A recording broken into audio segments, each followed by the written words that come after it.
السلام عليكم ورحمة الله وبركاته. ازيكم يا حبايب قلب؟ عاملين ايه؟ يا رب تكونوا بخير وبأحسن حال ان شاء الله. النهاردة كده راجعين بفيديو جديد مليان طاقة وحماس ونشاط ويوم فلاحي بمعنى أصح.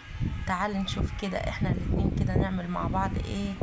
ربنا يديكوا الصحة يا رب ويرزقكم العافية ويسترها معانا ومع المسلمين أجمعين وينصر أهل فلسطين يا رب. النهاردة يا حبايبي كده حبينا نعمل غدا مع بعض. قلنا نفكر في غدا كده. قلنا النهاردة ان شاء الله هنعمل ايه؟ احلى فطير فلاحي.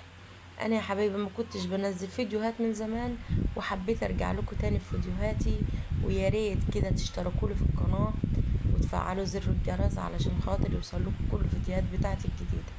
هنبدأ مع بعض عماير الفطير الفلاحي على اصول ان شاء الله. النهارده يا حبايبي كده اما بنبقى عطلانين على الغدا لو مفيش اي حاجه نعملها، لا، اسهل حاجه عندنا يا حبايبي الفطير. ما تقولوش ان هو صعب، بس اهم حاجه عشان تستفادي من الفطير بتاعك ويطلع معاك حلو ومورق زي ما انتوا هتشوفوه كده.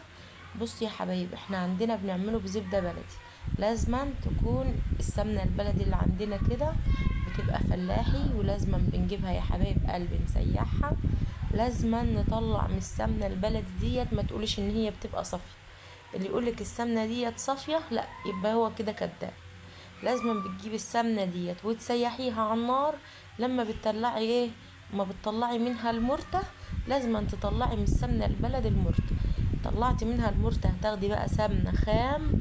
اقل حاجه هتحطيها على الفطير بتاعك هيبقى ما شاء الله باين فيه، وهتاخدي منه احلى فطير. وزي ما انتوا شايفين قدامكم كده ما بلتش انا. بصوا ايد راحه وايد جايه، اهم حاجه زي ما انتوا شايفين كده. وبعد ما بلم العجينه بقى مع بعض تخدميه بقى. الفطير يا حبايبي بيبقى عايز خدمه. وما بصي حلاوتك ما تجمدهوش قوي، كل ما بيبقى طري معاكي بتعرفي تفرديه بسهوله وبيبقى حلو. ادينا هم اتعملناهم ما شاء الله هم على الصينيه يعني ايه، قطعناهم كده زي ما انتوا شايفين. وهنبدأ بقى ايه فرد مع بعض زي ما انتوا شايفين. ما شاء الله يا حبايبي. في ناس تانية تقولك هات الطبلية ومش عارف ايه، لا، احنا بنعمل على الصواني زي ما انتوا شايفين كده. الصينية الصينية بنعليها يعني ايه، بتحطي تحتها حاجة عالية علشان خاطر ان الفطيرة ما تنزلش معاك على الارض. وبتبدأي بقى تفردي زي ما انت شايفة. ما شاء الله لا قوة الا بالله. زي ما انتوا شايفين كده. شايفين يا حبايبي الفطيرة بتتفرد معاكي ازاي؟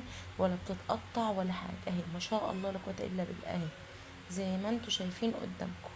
انا حبيت اصور لكم بصوا من الف للياء لان انا بحب اشارككم دايما معايا في كل حاجه. ربنا يدومكم نعمه في حياتي يا حبايبي وما يحرمنيش منكم. قلنا كده نصور مع بعض النهارده ونشارك بعض النهارده في يومنا الجميل ده. عمتي هنا ربنا يديها الصحه يا رب، كانت جايه من مصر ديت حبيبتنا يا حبايبي. عمتي اللي في مصر ديت هم كلهم ايه حبايبنا، بس ديت لها معزه زياده شويه لانها بتيجي كده بلمتها. والله يا حبايبي بتيجي كده تملى علينا البيت. قالت يلا ونعمل فطير وشجعتنا وقمنا. بصوا ما حسيناش ان احنا عملنا فطير. وما شاء الله الفطير يا حبايب قلبي كان صاحح وكان يفتح النفس كده. والله يا حبايبي كان يستاهل بقكم. بس اهم حاجه يا حبايب قلبي ما تنسوش تحطوا اللايك والاشتراك علشان خاطر يوصل لكم كل الفيديوهات بتاعتي الجديده ونكبر القناه كده مع بعض.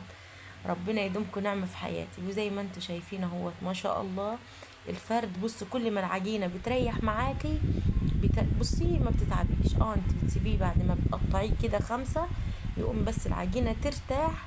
وبعدين بقى تبدأي تفردي عشان ما تتقطعش منك. ديت يا حبايب الفطيرة ديت كانت اهي ما شاء الله تشوفيها تقولوا صغيرة، بس ما فردتها على الصينية ما شاء الله. لازم بتخليها رقيقة كده عشان خاطر الفطير يبقى رواق.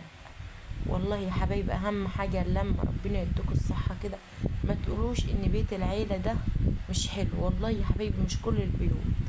في بيت عيله تبقى قاعده كده فيه ومطمنه ومرتاحه، وفي بيت هو كل واحد حسب برضو ايه حاجه من ده كله. يا ريت تكونوا استفدتوا من الفيديو والفيديو يكون عجبكم. ولو الفيديو عجبكم تكتبوا لي كده في التعليقات تعليق جميل كده منكم علشان خاطر تشجعوني ونكبر القناه مع بعض. شايفين ما شاء الله. اللهم صل وسلم وبارك على سيدنا محمد. شايفين شكل الفطير يا حبايب قلبي؟ بصوا ارواق ارواق. والله والله يا حبايبي كان يستاهل بقكم.